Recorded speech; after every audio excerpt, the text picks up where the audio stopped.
उसका अकीदा था कि नबूवत ख़त्म नहीं हुई और नबी क़यामत तक मबऊस होते रहेंगे। क़यामत, जन्नत और दोज़ख का इनकार करता था और उनकी मुख्तलिफ तावीलात पेश करता था। कहा करता था कि इमाम तक पहुँचने वाले पर शरई पाबंदियाँ नहीं रहती और मुझसे अक़ायद पर इख्तिलाफ़ रखने वालों को कत्ल करना फ़र्ज़ है। उसके अक़ायद को उलमा दायरा इस्लाम से खारिज करार देते हैं और उसे खलीफा हिशाम बिन अब्दुल मलिक के दौर में गिरफ्तार करके कूफा में दार पर चढ़ाया गया। आइए इस किस्से के बारे में मुख्तसरन जानते हैं।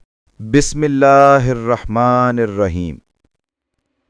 अबू मंसूर अजली इब्तिदा में हज़रत इमाम जाफ़र सादिक का मोतक़िद और रावज़ी गाली था।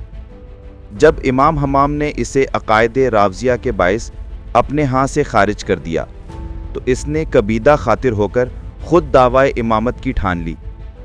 चुनांचे इखराज के चंद ही रोज़ बाद ये दावा कर दिया कि मैं इमाम मोहम्मद बाकिर का खलीफा व जानशीन हूँ और उनका दर्जाए इमामत मेरी तरफ मुंतकिल हो गया है।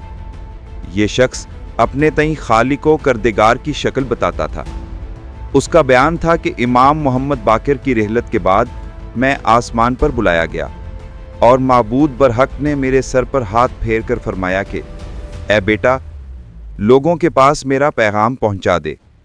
अपने दावाए इमामत से पहले कहा करता था कि कुरान की आयत में जो कसफ का लफ्ज़ है इससे अमीरुल मोमिनीन अली मुराद हैं, लेकिन इसके बाद ये कहना शुरू किया कि इस लफ्ज़ से मेरी ज़ात मकसूद है। मरज़ाइयों की तरह नसूसे सरीहा की अजीबो गरीब तावीलें किया करता था। मसलन क़यामत और जन्नत व दोज़ख का मुनकिर था और इसकी तावील में कभी तो ये कहता कि जन्नत से नईम दुनिया और दोज़ख से मसाइब दुनिया मुराद हैं, और कभी यूं गोहरा शानी करता कि जन्नत से वो नफूस कुदसिया मुराद हैं जिनकी महब्बत व दोस्ती वाजिब है और वो आयमाए अहले बैत हैं, और दोज़ख से वो लोग मुराद हैं जिनकी अदावत फ़र्ज़ो वाजिब है। मसलन अबू बकर, उमर, उस्मान, मुआविया।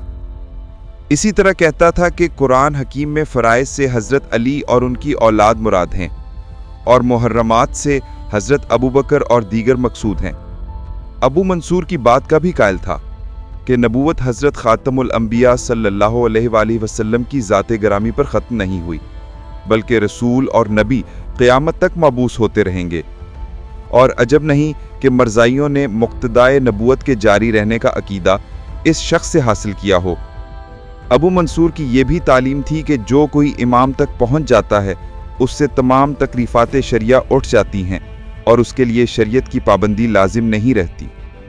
उसकी तालीमात शनीदा में ये चीज़ भी दाखिल थी कि जो शख्स ऐसे 40 आदमियों को कत्ल कर दे जो अकायद में अबू मंसूर से मुख्तलिफुल ख्याल हों तो उसे कुर्बे खुदाबंदी में जगह मिल जाती है। अबू मंसूर का ये भी अकीदा था कि जिब्राइल अमीन ने पैगाम रसानी में ख़ता की। उन्हें हज़रत अली के पास भेजा गया था, लेकिन वो गलती से जनाब मोहम्मद सल्लल्लाहु अलैहि वसल्लम को पैगाम पहुंचा गए। अल्लामा अब्दुल काहिर ने लिखा है कि अबू मंसूर और उसका गिरोह क़यामत और जन्नत व दोज़ख का इनकार करने के बायस दायरे इस्लाम से खारिज है।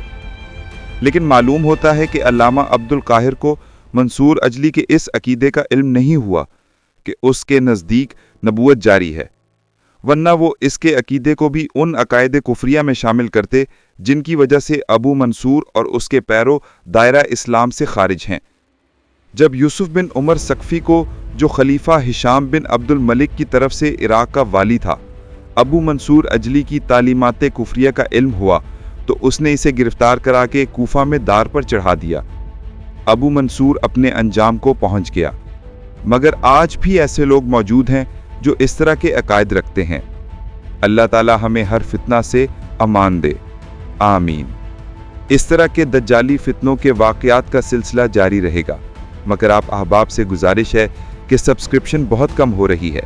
आप अहबाब से दरख्वास्त है कि सब्सक्राइब ज़रूर कीजिए, और अगर वीडियो अच्छी लगी हो तो साहिब ज़ौक़ ज़रूर लाइक कीजिए।